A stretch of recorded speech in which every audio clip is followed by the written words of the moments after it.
Good morning, rhinos. You know what we really need? We need one of those what, remember Staples, the Staples buttons? Psh, that was easy. Guys, we just made 40% in less than 24 hours.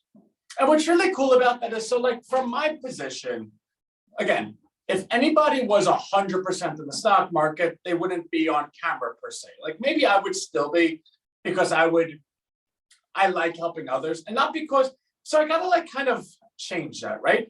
A lot of people say they like helping others, and everyone that says that probably does. But it just doesn't sound believable, right? Like, oh, I like helping others. It's like, yeah, but what's your motive? Like, what's your ulterior motive? Why are you helping people all the time? I like helping others because I'm completely selfish. Like, I want to go ahead and interfere in people's lives in a positive way. I want people to remember, oh, I'm happy I know Anthony.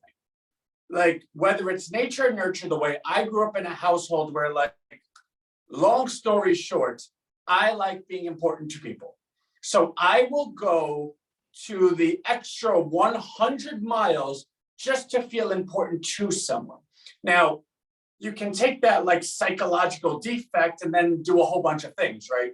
A girl could become a stripper and feel like she's important to these men and have a life of drugs and things that she throws away.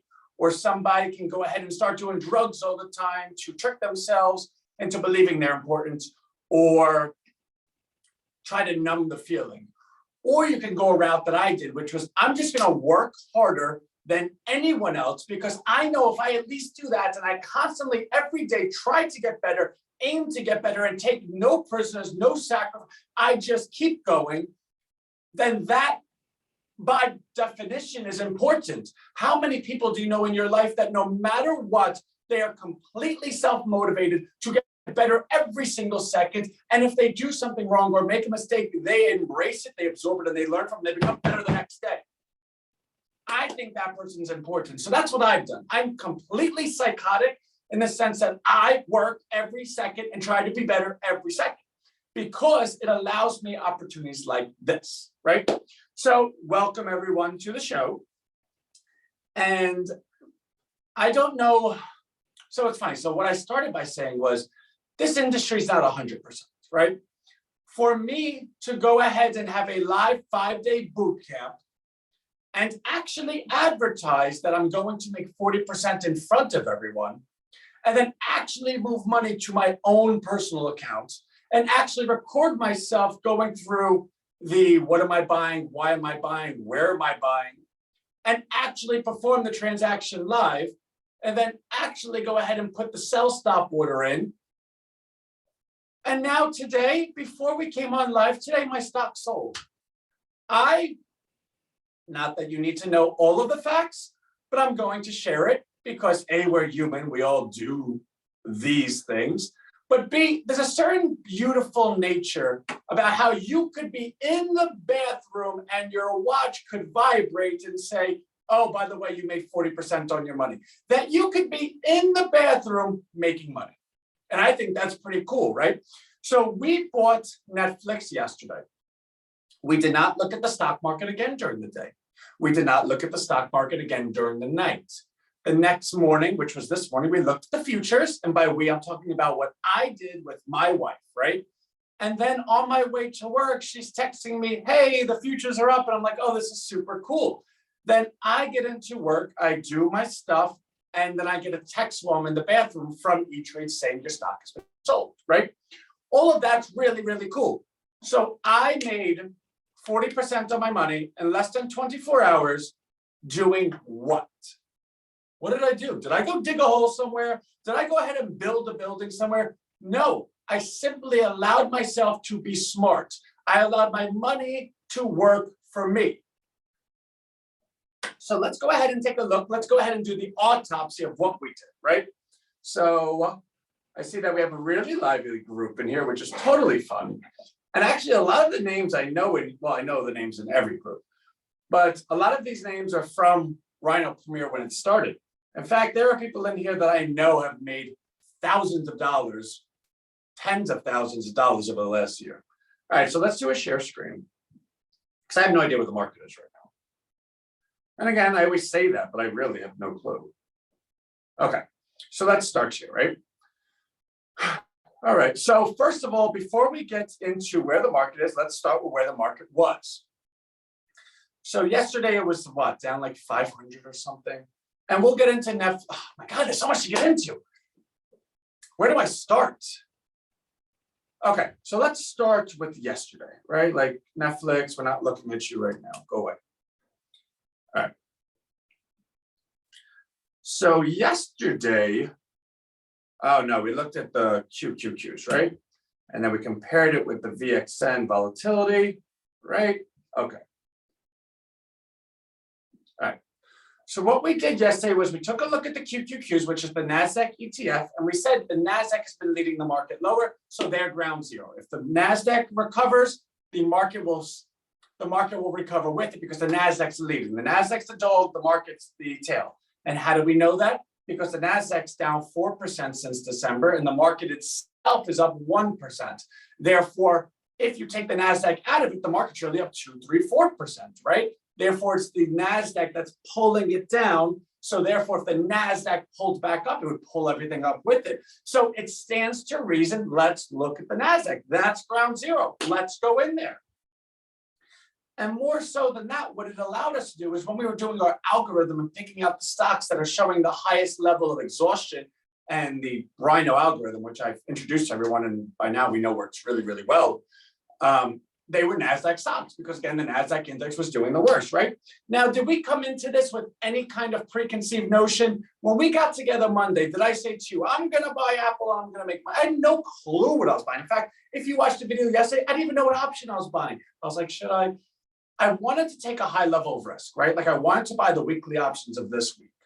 And they were cheap, and I would have made the money. Well, 40% is 40%, right? Like that's what we cap ourselves because we're not greedy, and I'll show you why.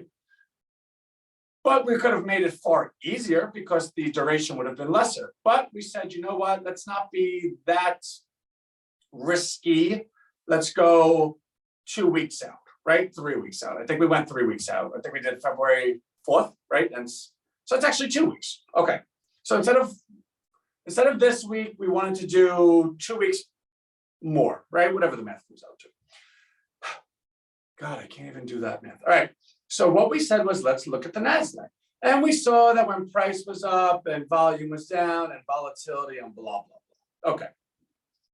And then we looked over here and we said, look what's been happening lately. The NASDAQ's been coming down, but what's been happening to the volume? It's been staying stagnant. It hasn't been going up. The volume's absorbing it. It's not that people are jumping in and buying stuff, but they're not running away. The same people that are in the market, look, it's the same volume. It's the same people. They're like, yeah, I see that you're selling stock. No big deal. I'm right here. That's a big deal, right? Like that caught our attention. And look what happened to the volatility. Yeah, the volatility was going up. But look what happened here. The volatility stopped going up. Right? So what we realized yesterday was price is going down, but volume staying stagnant. The volume is saying, hey, listen, we'll absorb this. People aren't scared. They're not acting volatilely. They're actually becoming more comfortable. And when you see a price coming down, no one running away from the price and people becoming more comfortable, what does that say to you? All right, they know that all the suckers are selling. Give me all the cheap stuff because I'm going to ride it to the next high. That's what we thought. That's what the market told us. That's why we bought yesterday. And you can get really micro and say, well, Ant, you know what? This volume is up on a down day, but look, the volatility was down. So we said, we believe at the very least, right? We don't know what's going to happen tomorrow, although it looks like it, right? That we believe at the very least that the market was due for a breather. That's what that told us. Now let's identify what we're talking about. If we believe the NASDAQ market's due for a breather, then it stands fair to reason that there are stocks in the NASDAQ that will outperform it, right? So the NASDAQ is a group of stocks. If we believe that group in aggregate is done going down, then you must also understand that there are particular stocks in that group that are better than the others. So if the aggregate stops going down, it's because the large ones, the best ones, are pulling up. Why is someone calling me?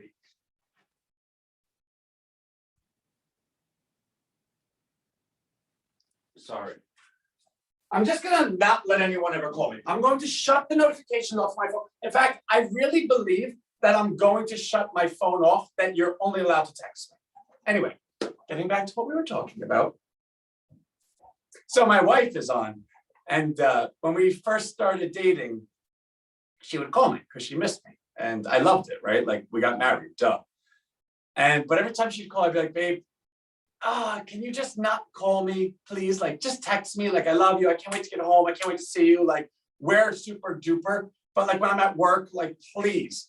And I think from her perspective, it was like, all right, this guy, like, yeah, he works so hard. Like you could love someone and you can appreciate what they do, but because you're not in the office with them, you may just think that they might be blowing you off, right? Because we just started dating. And I know she's on right now. So in real time, I'm just saying this to her. Everything you just saw was completely involuntary. That's how I looked every time you or anyone called. And of course, with you, I'd be like, well, I love her, right? But anyway, getting back to stocks. So if your camera is off.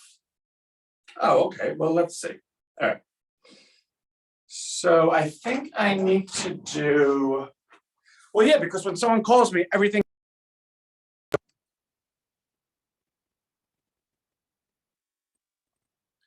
I hate my life. Hold on a sec.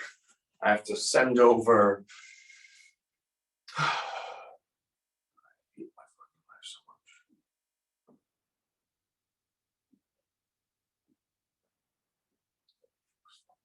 much. All right, let's see if I can do this now.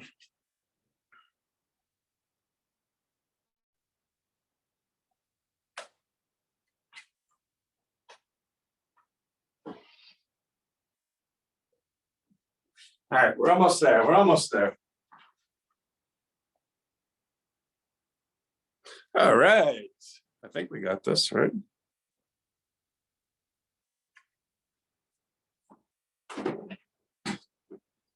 right, can you see me now? Woohoo! All right. Yeah, put it on Do Not Disturb. I know, but now it's too late to do that, so sorry. Anyway, so getting back to the story at hand.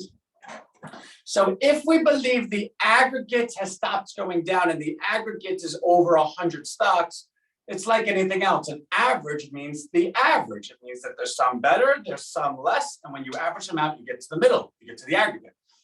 So if we believe the aggregate has stopped going down, we must also believe that there are some that are going to be pulling up, while some that are going to be pulling down.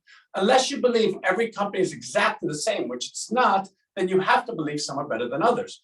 So if you believe the aggregate's done going down, then you believe the index is no longer going to suck down the good ones, which means it's now your job to find the good ones. That's how this process works. So in trying to find the good ones, how do you do that? How do you decipher which is good and which is not? Well, a couple of things. One, you have some type of process that allows you to identify which stocks have been oversold because of the index versus which stocks deserve to be sold because of who they are and what their prospects are. Easier said than done, right? How do you do that? Well, that's what our algorithm does. We've taken the emotion out of that. Secondly, or you can find a stock that has a catalyst in front of it, has some type of event that's going to cause people to be excited, that no matter what, like for instance, have you ever got like a lottery ticket for Christmas or your birthday? The person that bought you the ticket probably spent $2, $5, maybe 10 if they're a really good family member or friend or whatever. And while you have that ticket, if somebody came up to you, right? Like this is how insane we are. Somebody could buy you a ticket for $10 and then someone else could come up to you and say, I'll buy that ticket from you for $11. And you know, you can sell them that ticket for $11, take their $11, put one of them in your pocket, take 10, go buy the same ticket again, but you won't do it. Because you believe the catalyst of the ticket that you're holding can be something so extraordinary that you would kick yourself for not being a part of it. If you can find a stock that has an event like that in front of it, whoa, now you're getting to the part where you're parsing out the good ones from the bad ones. You want a stock like that. What are those events? Well, you can have conferences, you could have like expected deals, you could have like news events, or you can have something called an earnings release. An earnings release is the most widely viewed event of any company, and it's done 4 times a year. It's when the company opens up its books and says, hey, listen, this is how we're doing. Excuse me. So if you're able to find a company in that index that in aggregate has stopped going down, that is wildly oversold versus what it should do because you're able to measure it, and has a catalyst in front of it in the very near term that's going to cause people excitement, well, gee golly funk, you found something, right? Like that's what you want. And that's what we believed Netflix to be. So this is the chart of the QQQ. This is what made us believe that the index in aggregate has stopped going down. So let's go ahead and take a look at Netflix. Okay. So Netflix, we can see, has been going down, right? All right, let me just make this a little bit more clearer for you. Let's go ahead and expand this so everyone can see. Cool. So this is Netflix, and this is what they call a double top, right? Like you can see why it's called a double top, but what you don't know is that's actually a very widely respected term on Wall Street for technical analysis. So when you see something like this and it doesn't break out, the next step is it's going to break down. So presumably anyone that was here and did not see it get higher than here would have sold. And some things are self-fulfilling prophecies, right? Like because you know to sell, everyone does sell. Therefore, the effect of everyone selling is the caution to why you did sell, right? Like, did this happen because everyone knew to sell here? Or did this happen regardless? And if you sold here, you were right. Like chicken or the egg, I don't really know. But it happened. Okay, cool. So we can say there was a double top, and that's a fairly technical indicator. So there's a chance this is overdone. Okay. Now, how do we know it's overdone? Like, what makes us believe that? Well, we have our algorithm. And what we see is yesterday was a 15 red and green. We know once it gets to 16, that's when we start taking our shots. Now, it's 16 today. Super cool, right? Maybe we'll go ahead and buy it here. But we know that there's a catalyst event in front of it today. We know that there's earnings after the bell. So we went ahead and allowed it to open up yesterday. Remember yesterday it opened up, I think 5.6, 0.7 points. It was like 516. Actually, we could look. The high yesterday, 523. In fact, the opening price was 515. And then it ran to 523. And what did we do? We stayed right here. We didn't run in and buy it. We're not those suckers, right? And how do we know we're not those suckers? What's the time of this call? 10 o'clock. What's the time the market opens? 9:30, right? So we're not making this up. Let's go ahead and take a look at a half-hour chart, right? Let's really show it. So what time is this? So where are we? So this is a half-hour chart, right? So let's do a 15-minute chart. Okay. All right, today's the 20th, yesterday's the 19th, right?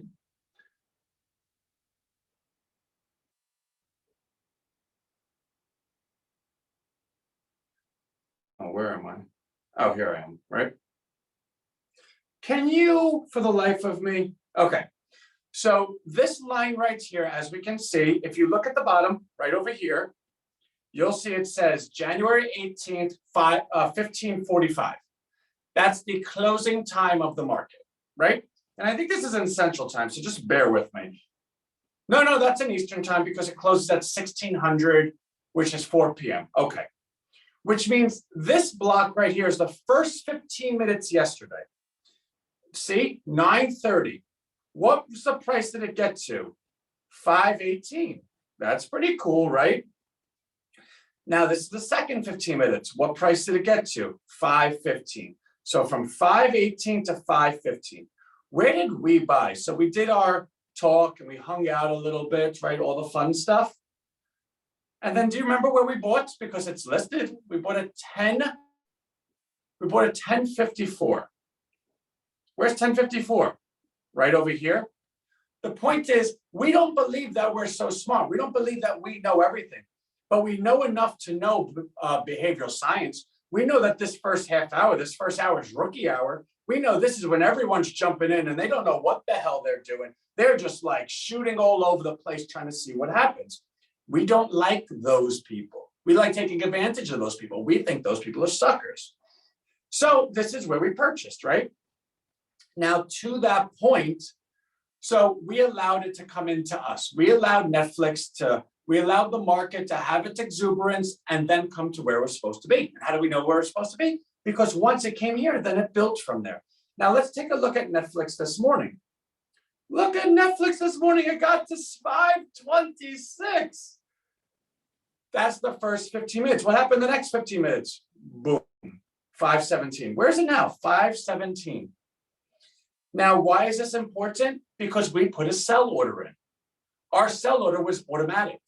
Our sell order said, we don't need to be there. It said, hey, computer, hey, E-Trade, find me those suckers that are willing to pay this amount. Well, guess what? E-Trade found them right here. And we did pretty well, right? So let's go into how we did. So this is Netflix. And there might actually be an opportunity to buy Netflix back. Now, we're not going to do that. We just made 40%. So we're not going to say, okay, let's get greedy. No, we could theoretically not trade a stock for the rest of the year, and we would have made 40% on the money we invested for this year, right? That's pretty good. So that's Netflix. Now let's go ahead and close out the trade and show you it. So what you'll see here is Netflix 525, right? Look, we bought it at 10:45 yesterday, 10:45 a.m. We bought 6 contracts, 5 of them at $17.08, 1 of them at $17.10 for a combined total of $17.083, right? What did we do? Now you see this term, good till 60 days, that meant it was a sell limit. We put this in. 6 contracts sold this morning at $23.90. My commission was $3.40, right? Let's take a look at the portfolio. This portfolio is now $24,083. What did we use yesterday? We used 10,000, right? 10,000, like $800 or something. Now it's that 10,000 was then sold for what came out to it, 14,000. That was the profit on that position. See gains and losses. Does this tell me? And look at all that. So a lot of this stuff is, just know it's different stuff. But we can do the math on this very easily, right? So let's see if we can pull out a calculator. Okay. So if we bought 6 contracts at $17.08, that equals $102. Now each contract is 100 shares. So each contract you have to then multiply by 100, right? Because every option contract is for 100 shares. So this is what we spent yesterday on our contracts, $10,248, right? Right. Now, what did we do today?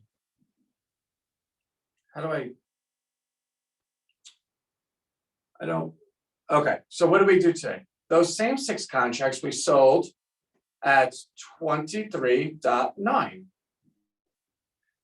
Now, each contract's 100 shares, right? That's what we came into. When we take that number and subtract what we spent yesterday, that is the profit we made over the last 24 hours. So unfortunately, we did promise, well, not promise, but I don't think we could promise that stuff. We did say we were going to make 40% profit on 20,000. But anyone that puts all of their money in one thing right away is a little silly because you don't know what tomorrow brings. And as you remember, yesterday we said, if this is down tomorrow morning, we will put the other half on. So we have to be prepared that something might go against us. So that's our profit, and everyone that participated is quite happy, right? So now let's go into where we are today. Let me just see, I have a chat function up, 512. Yeah, 512, Justin, that's what we got in it yesterday. So just, so some things are actually kind of annoying. So we did Netflix because it had the catalyst event today. To us, for our opinion, that was a better risk reward, that we felt that if the market continued to go down, it'd be that catalyst event that would not allow Netflix to go down as much as other stocks. So that's where your brain comes in when you're trading. But what is this? 16 red and green. Yesterday was what, 15 red and green? Do you see it's only number 2 on this list? Do you see there is a number 1? Etsy. Yesterday, Etsy was a 16 red and green. Netflix was only a 15 red and green. Today, Etsy's up 4.5%. Netflix is up less than 1%. If we decided to, and by we, I mean me, because you might have, there are people on this call that might have said, you know what, I've seen Anthony for a long time. I know a 16 is better than a 15. I see he's doing Netflix, and I see why he's doing Netflix. But I think I'm going to do Etsy because I have these reasons. And for those people, you did quite well. In fact, Etsy is doing better than Netflix. Now, of course, when we buy something, we put the 40% sell stop in it automatically. So if that person that bought Etsy did the same exact thing, then 40% is 40%. But if the person that bought Etsy didn't do 40%, it's probably up over 100% today, right? So that's that. So the question then becomes, what do we do going forward? Because we still have today and we still have tomorrow, right? Like this is a 5-day boot camp. Unfortunately, we're kind of victims of our own success here. We already made off 40%. So we're not going to buy anything today, but this is a good position, right? Like we get to sit back, and if the market does something, like say for instance, the market completely sells off today, it's down like 2,000 points or whatever. Well, that's pretty good, right? Like we have money to go ahead and take advantage of it. So what our job is today is to go ahead and just let the market do what it's doing. Because you got to remember something. The market's been coming down pretty precipitously. We went ahead and identified a point that we believed that it was taking a breather. Now, what's a breather? When you breathe, when you stop running to breathe, how long do you take that breather for, right? So is this a simple short breath where the market's like, okay, we got our breath. Now sell, sell, sell. Or is it one of those breaths where it's like, all right, good. Are you guys good? Can we stop? Is the selling over? All right. We don't know which one that is. All we said was that we believed it was going to be a breath. We got the breath, right? We made $4,000 in identifying when that breath was going to be. But we don't know how long that breath's going to be. We don't know what's going to happen. Presumably, this is where it gets a little choppy, right? Like you have the people that say, oh, we're going to keep going lower. Then you have the people that say we're going to go higher. So there should be some opportunity. That being said, let's take a look at our stocks. Let's order them. Let's put them in position that when we want to go ahead and act, we can, right? So Etsy is no longer a number, right? Hold on. It was a 16 red and green. It's no longer anything. Because the way this algorithm works, it's an exhaustion measured algorithm. If this is lesser than what it was 4 bars ago, the average between the high and the low and the like there's stuff to it. But this, unless the market sells off, this is not going to go underneath where this 13 bar is. So presumably this is going to be off our list. We're going to leave it there for now just because it looks really sexy. Like Etsy's up 5%. I wanted to own Etsy, but because we're doing this boot camp, and again, it's all the same reason. You always want to be right. But there was zero chance that I was going to allow myself to even take a level of risk that I did not need to. Because if anyone's following me, I don't want people losing money because of me. Netflix is interesting. It made that pop, and now look. It's given it all back. It's now down to 519. It was as high as 526. It no longer has a number, so we're not really concerned with it. It's no longer anything. It's just by itself. A lonely, stupid stock, right? Chipotle. We love Chipotle. In fact, I'm starving. I would love to eat Chipotle. There's a 15 red and green. It's still there. In fact, one of the companies I love the most, do I have it here? Is it on here? Come on, did I really not put it? Lulu. I want to own Lulu if it gave me an opportunity. What is Lulu? Ah, it was a 13. It's now. Really, did I not have Lulu up there? Because I would have. All right, so let's move it up. So Lululemon is the yoga wear, but it's so much more than that. It's such like a community. People who buy Lulu and wear Lulu love Lulu. In fact, for Mother's Day last year, I got my wife Lululemon pants. She had never owned them before, and she like when we're going out somewhere, like if we're going out somewhere decent in public, she's like, I'm gonna put my Lulus on. Like that's Lululemon, right? So we're gonna leave it up here because we want to own it, but it's not a number. So maybe the market sells off and it gives us a number, but until then, we're not touching it. Chipotle is still a number. It's at 15 red and green. God forbid the market sells off a little bit today and it gives us an opportunity to get back in at a low stage, we will, but 15 red and green is still something we would buy. But because we already made our money today, we're not forced. You're never forced to do anything, but I do not feel like, okay, let me go take a shot. I just made a lot of money today. Presumably everyone made a lot of money today because we're doing this right in front of anyone. And anyone that thought I was going to do something publicly that was going to allow us all to lose money together, but I wasn't going to put my best foot forward and make sure that all of us had a good experience is cuckoo for Cocoa Puffs, right? So I hope everyone joined. Manpower, 15 red and green. Info, 15 red and green. See, these are still 15 counts. That's good. Ooh, ISRG, look at that thing, 15 red and green. So let's just go through these. Let's see which ones we could delete out. Got our 14s, 14.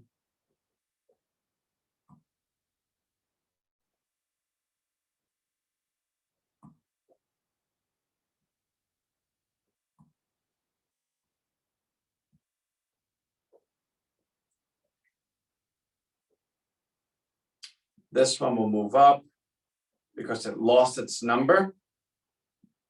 So tomorrow, presumably, we're going to delete all these off our list, unless the market pulls back today and these reacquire their number. So we're just putting them over there for, to be neat.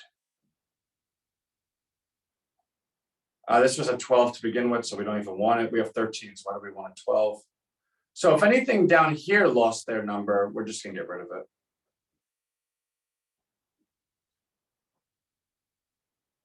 Look at Starbucks, 12 red and green. I don't know what the hell that is, but that needs to go.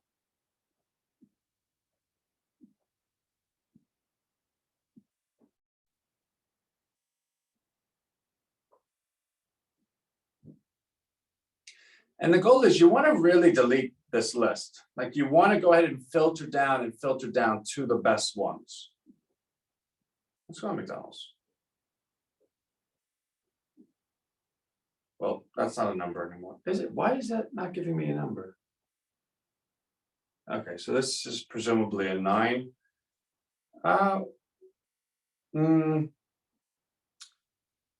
Not interested, right? Move that up.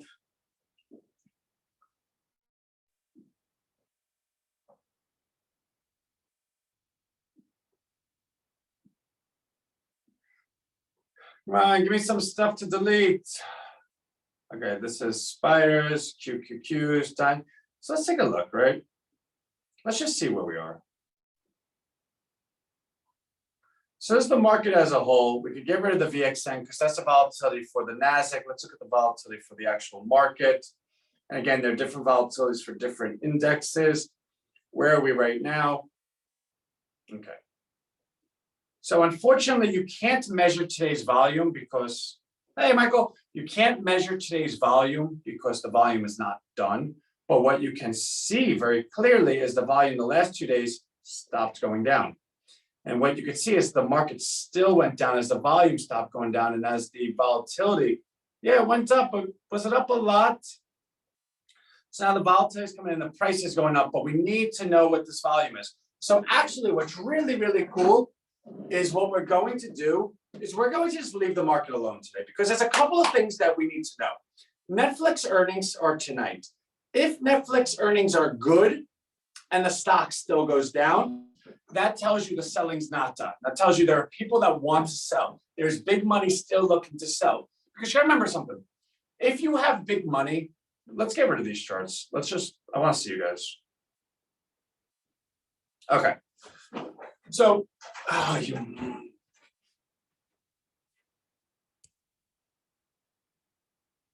okay.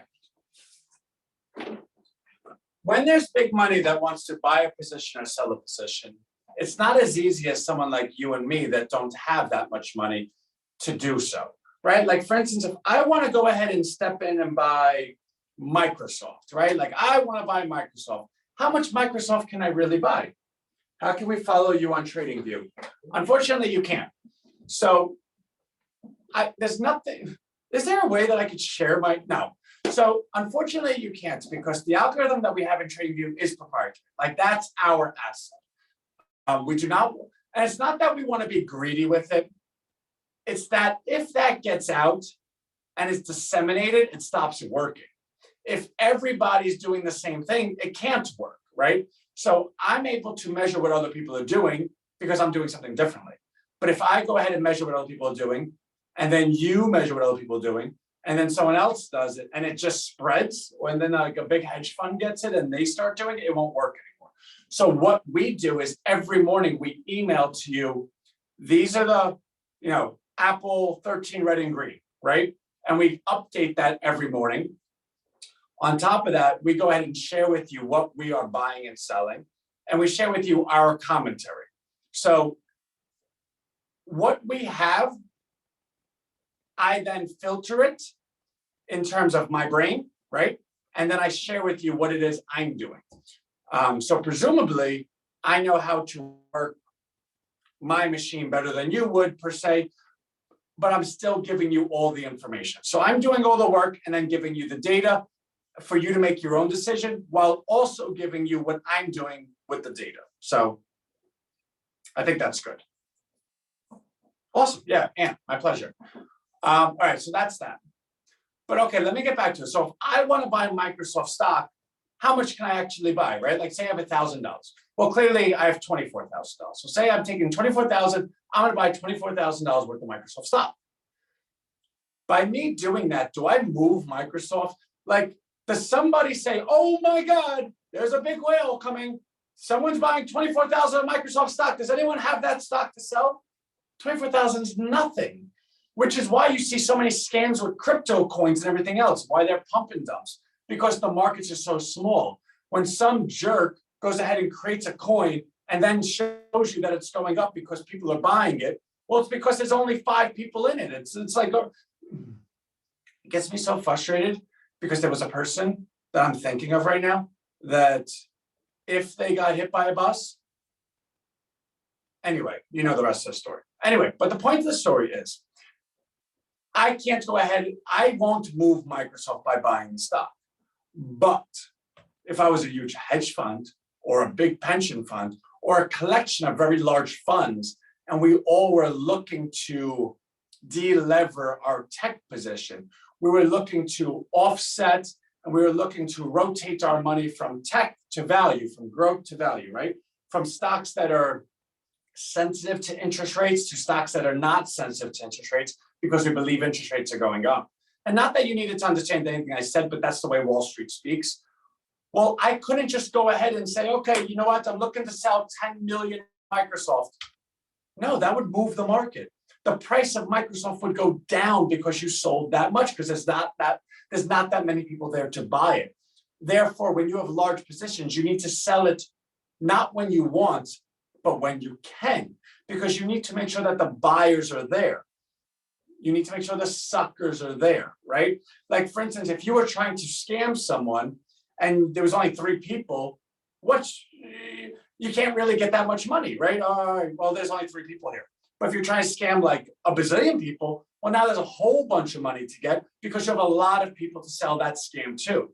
And I hate using the word scam because that was probably rude and not the right word to use, but it's just the way I think about Wall Street. I think they're all dirtbag scam artists. I think that they're completely idiotic and they only know how to do is listen to the person that tells them what to do. And I just, you know me, that's not me. So I have a really poor opinion of them. I actually think they're the worst human beings in the world. But that being said, so a stock like Netflix, right? If it were true that large institutions like pension funds and mutual funds and hedge funds, if it was true that the consensus that manage the money on Wall Street are actively looking to continue rotating from growth to value, they're actively looking to continue offloading their tech positions, then they need a big event to do it for because they need a lot of people to go ahead and sell that to. They need to go ahead and make sure that the buyers are there so they don't crash the price, right? What is that event? Earnings. Earnings are those events because earnings is when the company opens their books. Earnings is when everyone in the world is looking at that exact company. Therefore, if you're looking to get out of it, your best opportunity to get out of it is when everyone is interested in it. Okay, so where are we going with this? Well, now you put your behavioral science cap on. If you were looking to get out of a stock and you had a large size of it and the earnings came out and they were good, that's your opportunity. All right, this might be the only chance I ever have. Because remember, these guys cannot buy and sell when they want to. They can only buy and sell when they're able to. That's a big difference between people like you and I. We can buy stock anytime we want. Look at Netflix this morning. It went from 526 always down to 517. You know who that was? Really big people that said, okay, finally, I can get out of this. And they crashed the stock back down. So then they stopped selling and they're like, okay, it looks like we're not going to be able to sell it there. Let's let it recover. We don't want to spook anyone. Let's wait for earnings tonight. So the point of the story is we need to see what Netflix earnings are. Because if their earnings are really good and the stock is down tomorrow, that tells us everything we need to know. Because Wall Street does not act because one person has a brain. Wall Street acts where everyone does the same exact thing. So if Netflix does that, it's telling you that everyone's going to do that to every stock. Now, when does that stop? Well, selling is finite. There's only so much stock you can sell. So that's when we have to go ahead and take a look at the volume again and see when the volume starts coming down. Because right now, yeah, the volume stopped going higher, but it did not go lower. The selling is still on very strong volume. We just were smart enough to, or maybe lucky enough, right? To say, this is the moment that we should take our shot. And we did, and it worked, right? Congratulations. So as of right now, we have the opportunity to take a look at the market and learn. Let's let the market teach us. There's no, you know who loses in the stock market? People that gamble.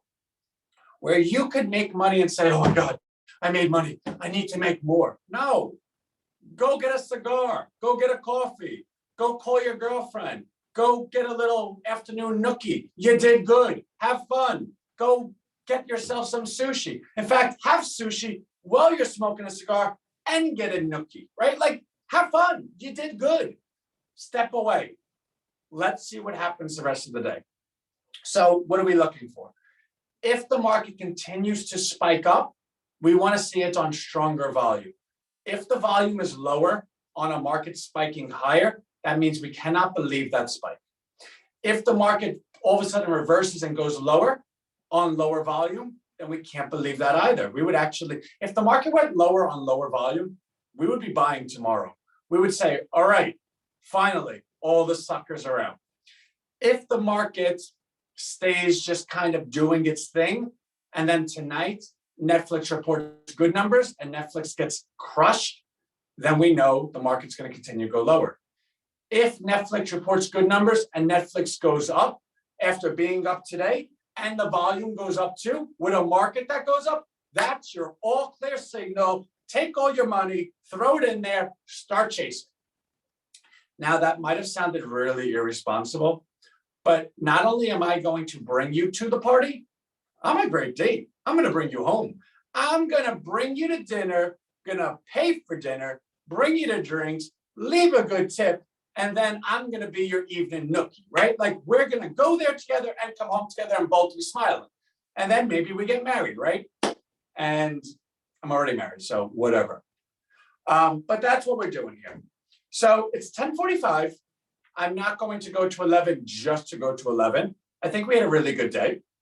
Once again, good stuff. No, please, my pleasure. So let's see what happens today. Let's see how it closes. Because honestly, I'm really enjoying this. I think I'm going to keep this boot camp going for next week too. Because I do think that there is a certain logic in people saying, all right, I'm not going to jump in on the first stop, right? Like, let's see if this guy actually knows what he's talking about. And I think it would be quite unfair to people to be like, okay, I showed it to you, peace. And at the same time, I think, all right, anyone could get lucky once, but can you do it again? So I'm kind of challenging myself. So I think, well, I guess I just made the decision, right? We're going to keep this going for next week as well. So do not feel like you need to jump in today. First of all, don't feel like you ever need to do anything. I'm not telling you to do anything at all. But I will keep this going and I will make at least one more trade between now and next week. I think that's fair. I think that's fun, right? Like, why not? Repetition is the mother of mastery. I'm just kidding, Deborah. I know you're missing the R, but I want to. She's not laughing. Deborah's like, boo, Anthony, boo. All right, love everyone. Make sure you're on at 2 o'clock. Make sure you're on 2 o'clock for V today over at Rhino. Everyone gets the email. I'm actually going to be sending it out today. Actually, I'm going to be sending it out in probably a half hour. I'm just getting all my emails together. She's going to go ahead and focus on our marketplace and why it's so important.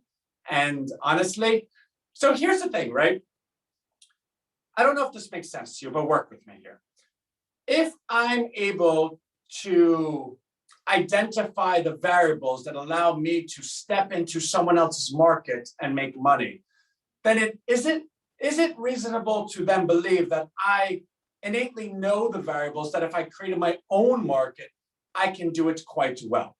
If you believe that to be true, please, please, please be on at 2 o'clock because the Rhino marketplace and the things that we're actually doing, like this is a department of Rhino. This is almost like a hobby. All right, Rhino Wealth, let's all make some money. But the real value in Rhino, I'm going to say meat and potatoes just because V's probably laughing right now. The real meat and potatoes is Rhino. Nice one word, like Prince, like Queen. So I missed the start. Did you sell Netflix? So Mike, actually, yes and no. Netflix has been sold, but it's not because I did. The automated purchase, the automated sell order that we put in sold it. So we don't have any discretion over when the stock gets sold. Once we buy it, we put the 40% sell order in so that no matter what, if the stock hits that price, we can make money automatically. We don't need to worry about, was I at the computer at that exact time? No, it just happens. Now, of course, I could go in and press sell, right? Like I always have discretion, but I allow the computer to do the work for me. So this morning, I believe at 9:40 a.m. Eastern time, the stock was sold on our behalf. So when we came onto the live, it was already done. So super cool. So everyone, totally, totally love you. I will see you tomorrow. And of course, I'm going to see you all next week, but we are going to keep it totally 2 weeks because at Rhino, we are like, I can't, like, this is fun to me. And all of us, it's fun to make a lot of money together, but the bigger money is Rhino. Like, that's what we need to do. And we're all owners. You're an owner too. So love everyone. Peace and love. I've never done that before. Vote for me. I'll see you tomorrow. Bye. Oh, I'm still on camera over there. So I remember the one time I actually started taking my shirt off and my wife calls, Anthony.